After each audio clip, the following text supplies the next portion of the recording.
Selamat sore Moms dan juga Dad, masih dalam bahasan anak belajar berpuasa. Selain juga keluarga dan juga orang tua, salah satu yang membuat anak semangat untuk berpuasa adalah dengan diadakannya reward. Tadi juga Mbak Mita sudah dijelaskan bahwa tidak ada salahnya jika orang tua memberikan reward ketika si kecil berhasil melakukan ibadah puasa. Tetapi apa ya dampak yang bisa ditimbulkan? Apakah ada plus minusnya jika kita sebagai orang tua memberikan reward ketika si kecil berhasil menjalankan ibadah puasa? Mbak Mita, terkait hal ini gimana tuh Mbak? Apa dampak positif dan juga negatifnya ketika diberikan reward Mbak? Silakan. Oke, terima kasih. Reward ini kan sebenarnya adalah bentuk penguatan ya. Maksudnya tujuan awalnya dan niat mulianya adalah supaya perilaku yang diinginkan ini bisa bertahan atau bisa meningkat gitu. Jadi tujuannya itu. Sehingga yang perlu dipastikan adalah apa nih yang menjadi rewardnya, biasanya itu. Jadi nilai plusnya adalah secara teori memang kalau kita kasih penguatan yang positif, reward ini kan sebenarnya bentuk hadiah. Hadiahnya juga bisa dalam tanda kutip bisa beneran hadiah gitu ya. Dan ini kan bentuknya adalah sesuatu yang positif dan mau tujuannya itu tadi supaya anaknya mau untuk belajar puasa, mau untuk melakukan aktivitas-aktivitas yang ada di dalam rangkaian berpuasa gitu. Jadi plusnya adalah ada motivasinya sebenarnya, ada dorongan, mungkin anaknya jadi termotivasi karena nantinya dia akan dapat satu hal yang juga positif gitu dia tahu. Cuman negatifnya apa? Kalau misalnya kita tidak cukup bijaksana dalam menentukan rewardnya, mungkin itu bisa jadi bumerang juga nih. Berarti kalau misalnya rewardnya bentuknya hadiah beneran. Kalau bisa puasa, kita bisa beli mainan. Nah, di satu sisi dari sisi orang tuanya berarti juga memang harus prepare toh rewardnya, dan sekali kasih rewardnya segitu maka nggak agak apa ya, mungkin anak-anak juga kan sebenarnya meskipun barangkali belum terlalu paham nilai uang, tapi kan dia juga tahu ya, oh ini mainnya kecil, ini mainnya gede misalnya. Kalau hadiahnya mainan misalnya, oh ini mainannya yang oke, ini yang biasa aja. Pasti rasanya setiap anak punya penilaian subjektif masing-masing tuh soal itu. Nah ketika kita udah nge-set, oke, nanti kalau udah bisa puasa beli ini ya, nah anaknya kan juga punya standar. Berarti kalau nanti kita naikin level belajar puasanya atau stage belajar puasanya, hadiahnya naik nggak? Kalau hadiahnya nggak naik kan berarti nggak seru lagi misalnya anaknya, atau nggak termotivasi lagi, nggak kepengen lagi, jadi turun motivasinya buat belajar. Nah itu juga jadi hal yang perlu dipertimbangkan sama moms and dads. Makanya saya selalu bilang kalau ke orang tua, biasanya kalau ke orang tua klien saya selalu bilang bahwa kalau mau pakai sistem reward, carilah yang memang bentuknya nggak ada nilai uangnya dulu. Perkara nanti mau jadi ada juga satu sistem yang namanya sistem token gitu ya. Jadi kayak misalnya tadi ngumpulin bintang. Oke, kalau misalnya bisa puasa bintangnya 1, bintangnya 2, bintangnya 3 dan seterusnya. Itu kan anaknya juga bisa hitung. Tapi kan sebenarnya bintang ini juga nggak ada nilai materialnya ya. Untuk meningkatkan motivasi anaknya, kita bisa bilang bahwa oke, kumpulin ya, nanti kalau udah 20 bintang kamu bisa tuker sama apa. Nah tukerannya ini juga nggak harus selalu yang bentuknya barang atau hadiah material buat anaknya.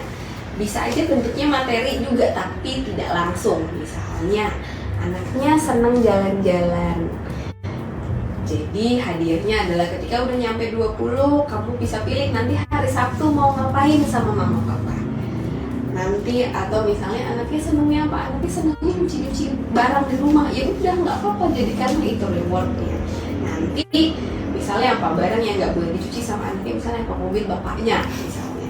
Nanti kalau udah 20 bintangnya hari Sabtu, hari Minggu boleh ikut ayah cuci mobil. Jadi aktivitas itu kan juga bisa jadi salah satu privilege yang digunakan sebagai reward. Jadi nggak melulu harus barang atau mainan atau jajanan gitu. Justru yang hal-hal yang sederhana ya Mbak ya, yang bisa dijadikan reward untuk orang tua kepada anak yang berhasil puasa. Betul, Ya. itu kan justru mungkin nilainya nggak terhitung ya, tapi di sisi lain ada nilai lain yang didapat dari tawaran itu. Bisa jadi membangun memori baru, itu hal yang menyenangkan yang disukai juga sama anaknya. Pastikan itu juga Betul. bahwa yang dipilih privilege-nya memang anaknya suka, bukan bapak ibunya yang suka. Bener banget.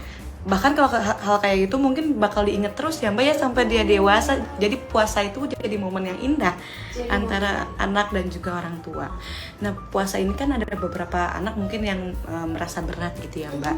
Kita menahan rasa haus dan juga lapar.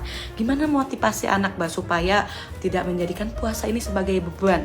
Ada nggak sih motivasi yang bisa dilakukan orang tua untuk anak-anak? Oke, banyak sih sebenarnya. Karena masih di level anak-anak, ya pasti motivasinya itu kan masih datang dari luarnya si anak. Harapannya pelan-pelan itu bisa masuk ke dalam dirinya sehingga nanti kalau udah lebih besar dia bisa memotivasi dirinya sendiri gitu ya. Nah cara motivasinya gimana?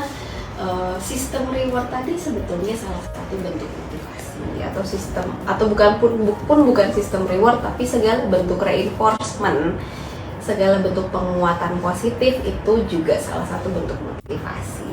Motivasi yang lain adalah dengan memperlihatkan bahwa ini adalah kegiatan yang dilakukan bersama, dia tidak sendirian, bahwa bapak ibunya juga lakukan itu, bahwa ada kebersamaan. Nah itu juga salah satu penguat yang bisa jadi bentuk dukungan rasanya buat anak-anak, meskipun kalau masih kecil mungkin belum terlalu kerasa ya, dia masih fokusnya kan di aduh aku lapar tapi aku udah haus, aku mau minum, jadi lebih ke disemangatin sebenarnya.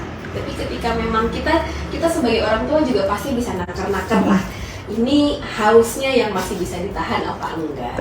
Kalau memang mau ditakar-takar silakan, tapi yang penting jangan dipaksakan dulu. Makanya itu tadi perlu berproses.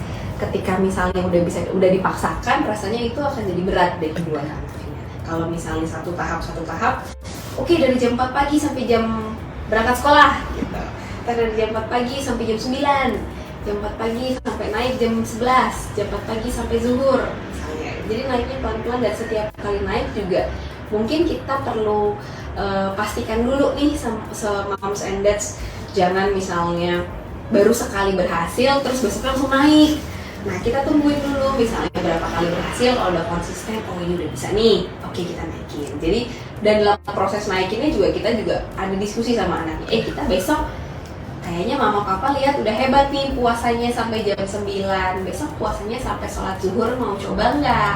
Kalau mereka masih bilang belum mau, kita mungkin bisa aja diskusi kenapa, supaya kita juga dapat gambaran apa sih sebenarnya yang jadi kendalanya dia nggak maunya kenapa, apakah memang males, apa segitu beratnya, apa memang ada hal yang nggak nyaman secara fisik, sehingga itu kita perlu make sure dulu juga sebelum naikin level.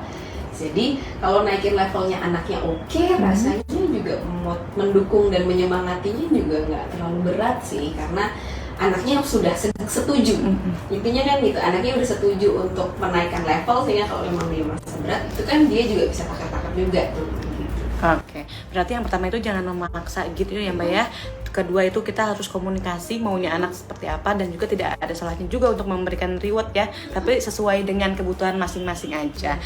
Nah di FB Live yang terakhir Mbak Mita, kita akan membahas seputar kegiatan apa saja yang bisa dilakukan para orang tua dan juga anak saat waktu bulan puasa tiba. Biasanya kan suka bermalas-malesan. Apakah itu hal yang benar dilakukan atau mungkin ada kegiatan lain yang bisa dilakukan? Sesaat lagi di FB Live yang terakhir.